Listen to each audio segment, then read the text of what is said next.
welcome back to my channel. For today's video I have an exciting announcement, which you'll also know from the title of this video.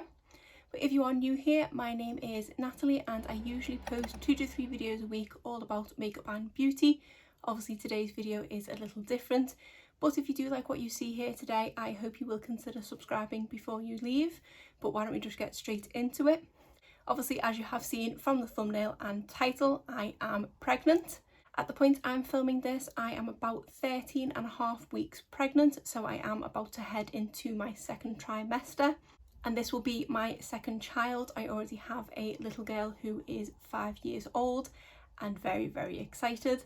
So yeah, just thought I'd do a video today doing this announcement. I was planning on just making this a kind of quick video, then doing a follow-up video talking about things from the first trimester. But I thought I might as well put them into one video because when I get into the symptoms, it'll be a little bit more clearer. I was kind of gross enough to keep my pregnancy test so I could show it up in the thumbnail, but I never realised that the actual word pregnant went from the screen. It's my actual pregnancy test, but it doesn't actually say pregnant because it's gone. So I had sort of kept it as a memento, but it's pretty pointless because it is just a blank pregnancy test. I did bring over another one, but this one looks slightly gross, so I thought I wouldn't hold that one up in the thumbnail, so I went for the kind of safe bet looking clean one. So at the moment we don't know what we are having, but we are hoping to be able to find out. I didn't find out with my little girl until she was born. I had always wanted to find out, but my husband didn't, so I decided to wait for the surprise. And I feel like it is a little bit easier with your first to wait the kind of whole 9 months. But this time round we have both decided that we do want to find out when we can. It'll just be a little bit easier to get things organised. Plus it will be really nice to say to our little girl exactly what she's having, because at the moment it's kind of brother or sister. It'd be nice to just say it one way or the other. So hopefully in a few more weeks I will be able to find out what I'm having. I haven't quite decided what I'm going to do yet with my channel going forward in terms of this pregnancy. I know personally that there are a few beauty channels that I watch that have incorporated little pregnancy videos here and there, and that's been fine. I've really enjoyed that content too, but I will kind of take guidance from you in that respect. If you do just want me to stick to my usual type of videos, that is absolutely fine, because that's kind of why you subscribe to my channel in the first place. If you wouldn't mind seeing the odd pregnancy video and things, I can always fit them in. Probably only once or twice a month I would say that I'd put them in. If you are a subscriber, you may have noticed the drop of videos on my channel in the past month or so, and this is obviously the reason why. I did always post on Mondays, Wednesdays and Fridays, but in the past few weeks I have had to drop some Friday videos because it was just getting a little bit too much. One of my main issues that I've had during the first trimester is that I've had shortness of breath. Not something I experienced first time round, so that was a bit of a surprise to me. But I didn't film YouTube videos when I was pregnant with my daughter, so perhaps that kind of goes towards it. And I'm also kind of 6 years older than when I was last pregnant, so yeah, this pregnancy has been a little bit different. I feel like this video is going to be all over the place, not only because my brain is a bit all over the place generally, but obviously mixed with baby brain, it's not a good combination. And I don't know where best to start. There are a few things that I do want to cover in this video. I haven't even said when I'm due, but obviously based on the fact that I said I'm nearly in my second trimester, I am actually due in January, so this is going to be a 2022 baby. I am hoping, because I don't really want a December baby. In our family there are a lot of birthdays in December. Obviously there's Christmas as well, so if it can stay in January, that would be just fine with me. So as you may have seen in the title, I did mention that this is a rainbow baby because we did unfortunately suffer a miscarriage last summer when I was 6 weeks pregnant. I don't seem to have the best of luck at being 6 weeks pregnant, which I'll go into in a little more detail in a second. So I was very relieved when I got past that point in this pregnancy. A couple of days after I found out I was pregnant with my first child, my dad did have a heart attack and unfortunately passed away from a result of that a couple of weeks later, which was when I was 6 weeks pregnant.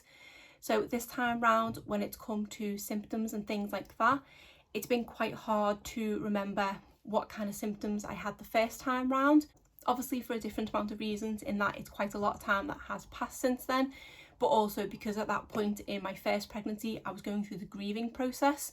So there will be some symptoms that perhaps at the time I didn't put down any importance to, that would have been masked by kind of grief. So this time round, because there's nothing else going on, obviously we're in the middle of a pandemic, all I'm kind of doing is working from home at the moment, I have more time and brain space basically to sort of concentrate on my symptoms.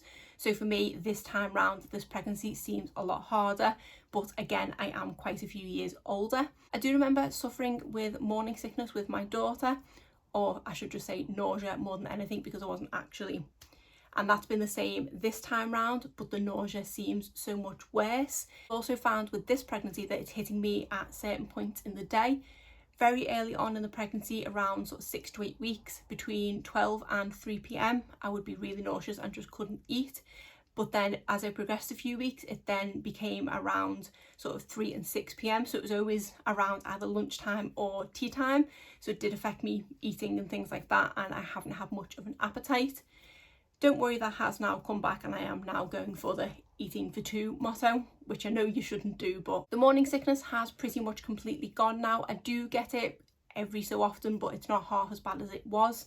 Like I say, I haven't in either pregnancies been physically sick, but I've just had quite a lot of nausea. I feel like I've been more tired with this pregnancy, but again, I'm older, and last time, because I was going through the grief and because I wasn't in work because I was on bereavement leave, if that's what it's called, compassionate leave, I think it's called compassionate leave, I wasn't working and I was spending a lot of the day kind of sleeping, because basically when I was asleep I wasn't thinking and getting upset, so that was the best thing for me all round generally, because it was keeping me kind of healthy in that respect. I have had similar kind of cravings with things. Last time I did want salt and vinegar Pringles, that was my main go-to food, whereas this time I don't seem as fussy. I just generally want salt and vinegar crisps, and I'm not bothered with which ones they are. I never had any aversions the first time round, but this time I seem to have an aversion to some spicy foods. I'm not a huge fan of anything overly spicy, but I do like things that are spicy with a bit of flavour. The main spicy things I tend to go for is crisp flavours. I don't adventure with actual spicy food, if that makes sense. I don't eat curry very often and things, but my husband doesn't like curry, so that could also be why. But I do like sweet chilli crisps and things like that. But a few weeks ago, I just couldn't bear the thought of eating sweet chilli crisp or anything like that. I just wanted salt and vinegar. That was slightly different from last time. I don't think I've had any other aversions, just obviously general aversions to food when I had some nausea, the tiredness, but that could be obviously because I'm working more. The thing that is definitely new to me this time round is I am dealing slightly with a bit of high blood pressure. This is something that did actually come about at the beginning of the year before I got pregnant. I don't know if anyone remembers, but around about March and April, I think I did mention in a couple of videos that I was feeling really unwell and I just didn't know why. And it turns out that I have kind of borderline high blood pressure. So when I take blood pressure readings, I now have a blood pressure monitor at home. When I was taking the readings, they were never showing as high, only the odd one was, like 1 in 10 readings. They were always sitting in the sort of pre-high blood pressure thing, as they call it. So when I got pregnant, obviously it was something that I did tell them about straight away, and I have actually been to a couple of consultant appointments about it. And at the moment they have put me on aspirin, which they've said it won't actually bring my blood pressure down. It'll just thin my blood and make it flow around the body better to make sure that the placenta isn't deprived of any blood, which is something that obviously high blood pressure can cause. And I'll just be carefully monitored throughout the rest of the pregnancy. And like I said, I do have my own blood pressure monitor, so I do take my blood pressure kind of every other day just to keep an eye on it. Any concerns, I know I can speak to my midwife. And actually, speaking of my midwife, it is the exact same midwife that I had last time, which is really nice. I really should have written some notes down as to what I wanted to talk about, because I already have forgotten what I haven't talked about, so apologies that this is just the worst video. I think I mentioned earlier about the shortness of breath with the YouTube videos, and that is why I've obviously been cutting down.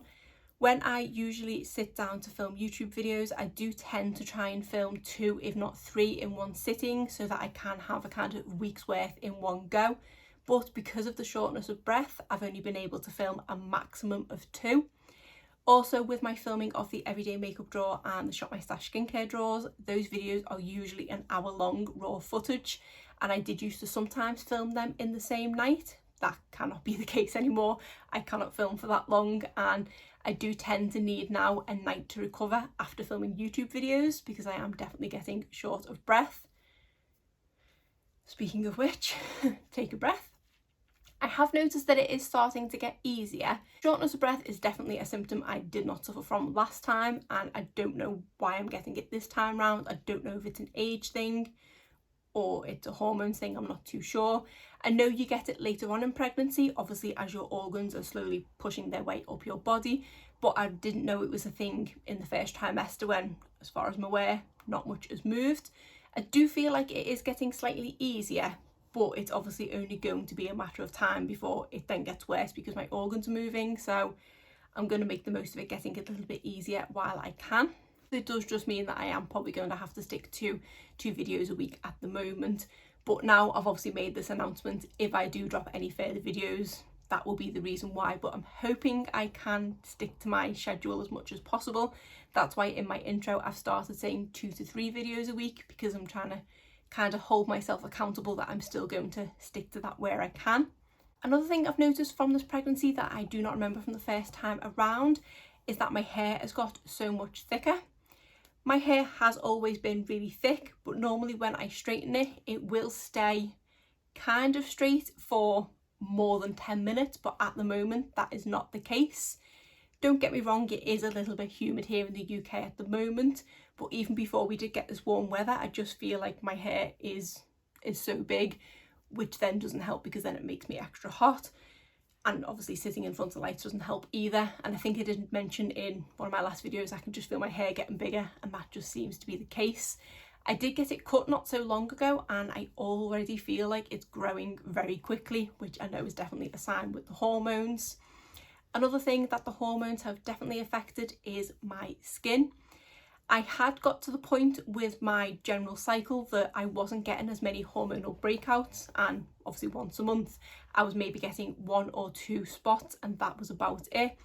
Since about the 8-week mark, it has just been terrible, and I know they are probably visible right now, but I do have a lot of foundation and a lot of concealer on them, but I probably have kind of double digits amounts of blemishes on my face at the moment, and that is something that I had kind of forgotten about.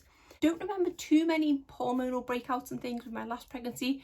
I do definitely remember getting rosacea towards the end of my pregnancy, and that did actually stick around for quite a few months afterwards. I think until it was sort of 6 months postpartum. I wasn't a huge fan of that, so kind of hoping, touch wood, that that doesn't happen again. But when my daughter was born, I didn't wear makeup at all, so I was obviously more self-conscious of it. Now, because I'm fine wearing makeup, that it's not the end of the world, I can cover it up if I do get self-conscious about it. But yeah, I'm not a fan, so kind of hope it doesn't happen again. So overall, it's not been the easiest first trimester, but it's definitely been bearable. It's just had some tough days more than others. But all I have to do is kind of think back to what I was going through in my first pregnancy's first trimester and just think it can't be as bad as that. I feel like emotional wise, I've not been as bad. I've had days where I'm kind of inconsolable, but it's not been overall emotional, whereas obviously last time, but that's a completely different kind of kettle of fish. But this time round, it's literally been the odd day here and there where I've been quite emotional, but other than that, I felt like I've been able to keep my emotions in check, which is nice. My husband has joked in the past that I'm more hormonal on my period than when I'm pregnant, so it looks like he's got another good few months ahead of him. So I think that just about covers everything. No doubt I have forgotten something because of baby brain. If you do think there is something I've perhaps not covered, feel free to ask me any questions in the comments below. But other than that, that is it for today's video. If you did enjoy it, please give it a thumbs up and subscribe if you're not already. Thanks.